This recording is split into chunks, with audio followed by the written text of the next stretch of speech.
네, 정의당 대변인 정호진입니다. 오전 브리핑 말씀드리겠습니다. 사법농단에 전현직 국회의원들이 연루된 의혹이 제기됐습니다. 국회의원들이 사적인 목적으로 재판을 청탁했다는 것입니다. 법원행정처의 상고법원 설치 등의 현안에서 국회의원들의 도움을 기대하고 민원을 들어준 것으로 보입니다. 국회의원들과 사법 간의 재판 부당 거래가 이뤄진 셈입니다. 당시 법사위였던 더불어민주당의 서영교 의원은 판사를 의원실에 불러 지인재판의 선처를 요구했다고 합니다.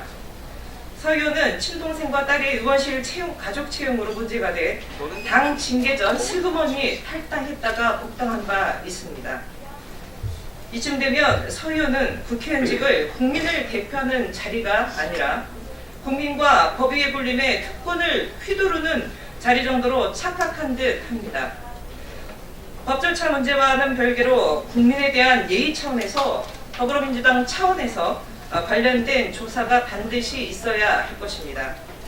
입법부와 사법부 일원들이 재판을 두고 짬짬이 거래를 하며 헌법을 흔드는 것은 국가 근간을 위태롭게 하는 전대미문의 중범죄입니다.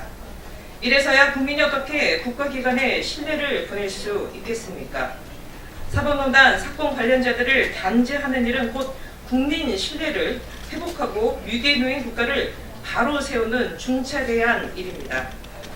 손바닥도 마주쳐야 소리가 난다고 했습니다. 잘못된 특권의식으로 재판 거래를 시도한 입법부의 사법농단 관련자들 또한 그 책임을 확실하게 물어야 할 것입니다. 네, 어제 청와대에서 재계 총수들과의 만남이 있었습니다. 관련돼서 말씀드리겠습니다. 어제 문재인 대통령이 재벌 총수, 중견기업 대표들과 청와대에서 만났습니다. 문재인 대통령은 기업인들과의 대화를 통해 혁신 성장의 기반을 마련하기 위한 기업의 투자와 고용을 요청했습니다.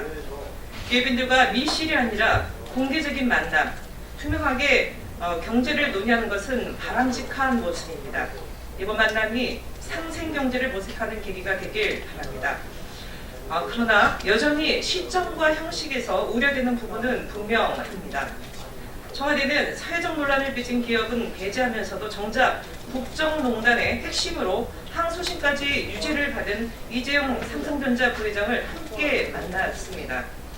사회의 우려를 알면서도 이재용 삼성전자 부회장을 만났고 여론이 용인하는 수준이라고 판단하는 것은 납득하기 어렵습니다. 재계의 부당행위를 용인한다는 시그널을 주어서는 안 될 것이며 문재인 정부의 적폐청산 기조가 조금이라도 흔들리지 않길 바랍니다. 아울러 정부가 추구하는 혁신성장을 위해서는 기업의 핵심 주체인 노동자와의 소통이 너무나도 중요합니다. 경영진과 노동자가 대하는 환경을 만들기 위한 정부의 노력이 더없이 필요합니다. 문재인 대통령 스스로도 밝혔듯이 포용적 성장의 핵심은 소득주도 성장이고 이는 노동자의 삶에 달려 있습니다. 노동자의 목소리까지 포용하는 정부 역할을 기대합니다. 또한 앞으로 진행할 자영업자, 중소상공인과의 만남도 잘 준비하기를 바랍니다. 예, 미세먼지 관련돼서 브리핑 드리겠습니다. 관측 이래 최악의 미세먼지가 사흘 연속 대한민국을 뒤덮었습니다. 이상 저감 조치가 발령됐지만 미세먼지를 뚫기에는 역부족이었습니다. 어린이와 노약자는 외출을 자제하고 미세 마스크를 사용하라는 안내 방송만 고장난 레코드 마냥 반복될 뿐이었습니다. 미세먼지 마냥 답답한 것은 정부의 대책입니다.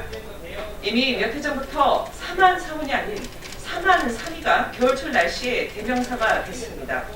외출 자제와 미세먼지 마스크 착용 외에 국민의 선택권은 없는 상황입니다. 이제 일상생활을 위해 미세먼지 마스크는 필수제로 정부 또한 취약계층 미세먼지 마스크 보급 사업을 추진 중에 있습니다. 그런데 환경부가 미세마스크 착용 효과에 대해 이제야 연구에 나선다고 합니다. 그동안 과학적 검증도 하지 않았다는 것입니다. 국민들은 미세먼지에 숨막히고 늦장 행정에 기가 막힐 따름입니다. 미세먼지 문제는 대한민국 땅에 숨쉬고 살아가는 모두에게 해당되는 문제입니다. 여야의 구분도 없고 이념과 진영의 논리가 적용될 수조차 없습니다.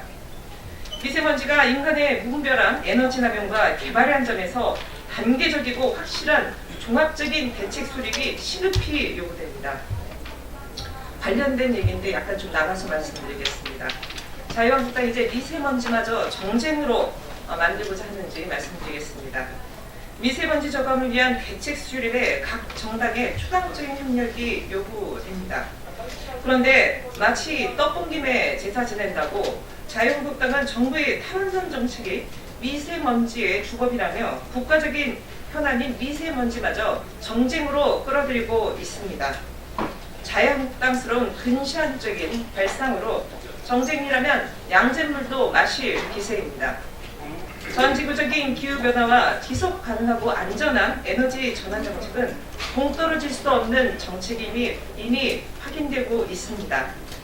동반돼야 할 정책으로 아랫돌 빼서 윗돌 괴는 우를 범해서는 안 될 것입니다. 미세먼지 대책은 국민의 삶과 직결되는 국가적인 현안인 만큼 확실한 대책 마련이 될 수 있도록 정쟁의 덫을 이제 중단하길 바랍니다. 네, 오전 현안 브리핑 마치겠습니다. 즐거운 오후 되십시오. 고맙습니다.